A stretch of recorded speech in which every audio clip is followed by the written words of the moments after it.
So hello my dear audience, ఈరోజు Sunday అని చెప్పి సరదాగా నేను మా ఇంటి దగ్గర ఉన్న హైవేకి అయితే వచ్చాను. సో నేను వచ్చినప్పుడు నేను ఒక విషయాన్ని అయితే గమనించాను అనమాట. అది మీకు ఈ వీడియోలో చూపిస్తాను. ఇక్కడ మీరు చూస్తున్న కార్ వచ్చేసి Tata Nexon top and variant అనమాట. Petrol variant. కార్ చూడడానికి చాలా బాగుంది. సరే అని చెప్పి కొంచెం బ్యాక్ వచ్చారు. చూసారా, గమనించారా, అక్కడ ఎయిర్ బ్యాగ్ ఓపెన్ అయింది. ఇంతకీ విషయం ఏంటంటే, పక్కనున్న ఆర్టీసీ బస్ అయితే మనకి టాటా నెక్సాన్ బ్యాక్ నుంచి అయితే కొంచెం డాష్ ఇచ్చిందనమాట. సో దానివల్ల మనకి డిక్కీ అయితే మొత్తం ఇంపాక్ట్ అయ్యి మొత్తం ఖరాబ్ అయిపోయింది.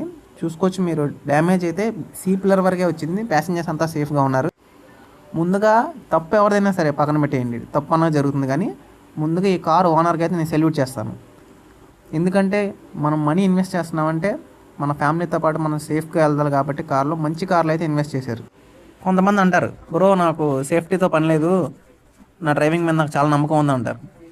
మనం బాగానే వెళ్తాం బ్రో, మన పక్కన వాళ్ళు సరిగా రావాలి కదా.